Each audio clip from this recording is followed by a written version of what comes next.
Welcome to A Slice of Literature, brought to you by the Alyosha Society, where we are pursuing truth, beauty, and goodness through great literature. These videos, this series, I'm calling A Slice of Literature. What I'm doing here is I'm taking a single scene or concept from a work of literature. And it's something that's so remarkable that it can actually stand on its own. Now, for the sake of the video here, I'm going to provide context in every one of these videos, but the scene could potentially stand all by itself. All right.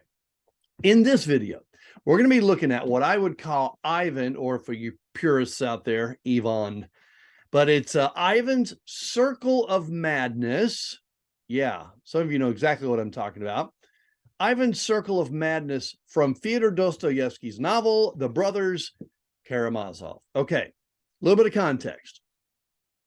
In the novel, Ivan is the atheist character in the story.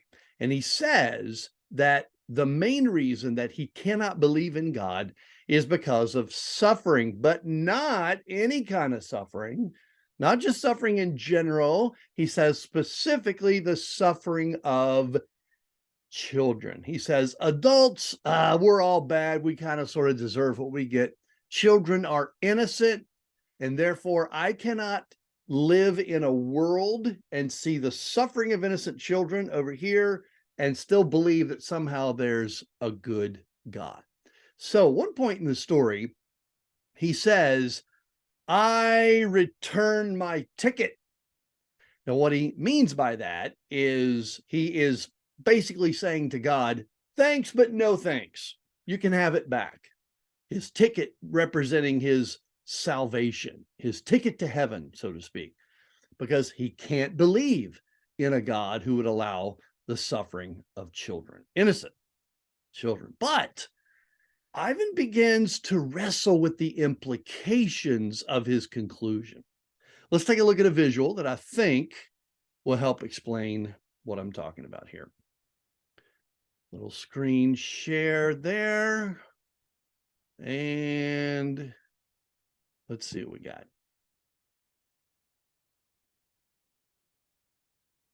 Okay. So here we have Ivan. I cannot accept God's world, a world in which children suffer. Therefore, I do not believe in God. But here's the problem that Ivan's going to run into. He's not really thinking through the implications of his position. Without the existence of God, how can there be a standard which allows me to say that there's something wrong with children suffering? All right, hang tight. Let me break this down a little bit more for you. So here's Ivan. He starts by saying, I return my ticket. Evil and suffering. All right, I don't believe in this God. There can't be a God. What doesn't work? All right, where does that lead? All right, if there's no God, then we're stuck with atheistic evolutionary biology and ethics. Now, look, you can send me an email, bruce@alyoshasociety.com. If you believe there's some other viable option, then, let me know. But if you're going to go the atheistic route, then, you're going to pretty much be stuck with evolutionary biology and ethics. What do I mean by evolutionary atheistic ethics? Well, if atheism is true, if atheistic evolution is our starting point, then there can't be any such thing as evil. You see, friends, what is just is. Someone getting murdered isn't bad. It's just someone getting murdered. A 7-year-old girl getting raped isn't bad. It isn't evil. It can't be. It's just a 7-year-old girl getting raped. Why? Because there's no external, objective, higher being that sets the standard for good and bad. All right, even Richard Dawkins, and some of you know who he is, one of the world's most famous atheists, British guy, written a ton of books promoting atheism. Even he says that with atheistic evolution, there's nothing but blind, pitiless indifference. So this is the problem. Look, I know I've talked to them, I've heard their stories, and I've tried to take in their point of view. I know that atheists will try to argue that there still can be morality even in an atheistic worldview. I haven't figured out how there can be a transcendent morality that would apply to all people of all times, all cultures, all languages. Maybe some sort of temporary, we make it up kind of morality, but not what we're talking about here as Christians when we talk about transcendent morality. So here we have it. I return my ticket. There's no God. There's no God. We're stuck with atheistic evolutionary ethics, which means you can call things good or bad, but there is no real such thing as something being good or bad. It just is. Now, here's where does that lead? Where do we go from there? So the atheist has to conclude that there really is no such thing as evil. But here's the problem. And this is why Ivan in the story is sort of reaching a point that he's losing his mind. He comes right back around full circle to, wait a second, but I returned my ticket because every fiber of my being says that the suffering of children has to be wrong. It has to be bad. But you can't have your cake and eat it too, is what Dostoevsky is trying to demonstrate in this novel.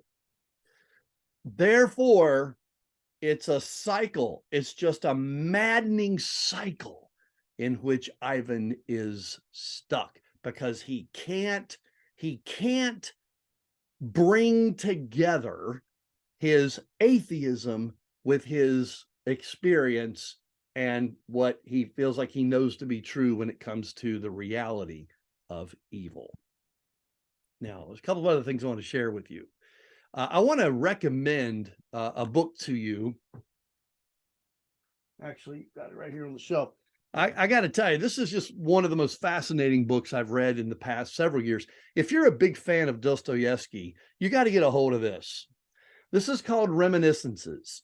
Dostoevsky's second wife, Anna, she outlived him by a number of years because she was about 20 years old when they got married and he was 45.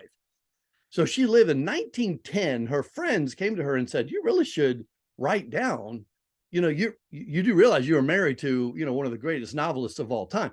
So she wrote what's called Reminiscences. And it's basically these reflections on their marriage and their life together and so forth. But she shares in there that Dostoevsky saw himself as Ivan. He agonized and he was tormented his entire life by the question of the existence of God. So, Dostoevsky experienced this firsthand. You could call it Ivan's circle of madness, or you could call it Dostoevsky's circle of madness, because he wrestled with this quite a bit himself. Now, this whole idea of the connection between morality and the existence of God is exactly what C.S. Lewis is wrestling with in Mere Christianity. So I thought I'd share some quotes just to round out our time here. A few quotes from this Christian classic. I'm trying to get myself out of the way here. Now, let's just go with that. Lewis says, when I was an atheist, I had to try to persuade myself that most of the human race have always been wrong about the question that mattered to them most. That in itself doesn't prove there's a God, but it certainly is it's a head scratcher, isn't it? It's something that makes you think. My argument against God, he says, was that the universe seemed so cruel and unjust. But how had I got this idea of just and unjust? You see, C.S. Lewis wrestled with the same circle of madness. A man does not call a line crooked unless he has some idea of a straight line. Otherwise, the word crooked doesn't make any sense. What was I comparing this universe with when I called it unjust? Exactly the same thing that Dostoevsky is wrestling with here. Thus, in the very act of trying to prove that God did not exist, in other words, that the whole of reality was senseless, I found that I was forced to assume that one part of reality, namely my idea of justice, was full of sense. So apparently this whole idea had a lot to do with what brought C.S. Lewis from atheism, because remember, he was an atheist. He was a professor at Oxford and Cambridge, and he became a believer. If the whole universe has no meaning, now this one I think is just profoundly well worded. If the whole universe has no meaning, then we should never have found out that it has no meaning. Just as if there were no light in the universe and there were no creatures with eyes, we should never know that it was dark. Dark would be a word without meaning. So in other words, what Lewis is saying here is the very fact that we have a sense of transcendent, objective morality points to the fact that there has to be a transcendent being from whom proceeds the standards for this morality. And then just a couple of final words here. One of the things that I've been thinking about recently, I don't have a place to put myself, sorry, is that, it seems like the folks who are not believers in God want to put this issue out there of evil and suffering and all these bad things. How can you believe in God? What thinkers like C.S. Lewis and others have pointed out is that the problem of evil is a problem for every worldview. It's not just a problem for the Christian worldview. And in fact, I think the Christian answer or response to the problem of evil makes a lot more sense. Every worldview, not just Christianity, must give an explanation or an answer for evil and suffering.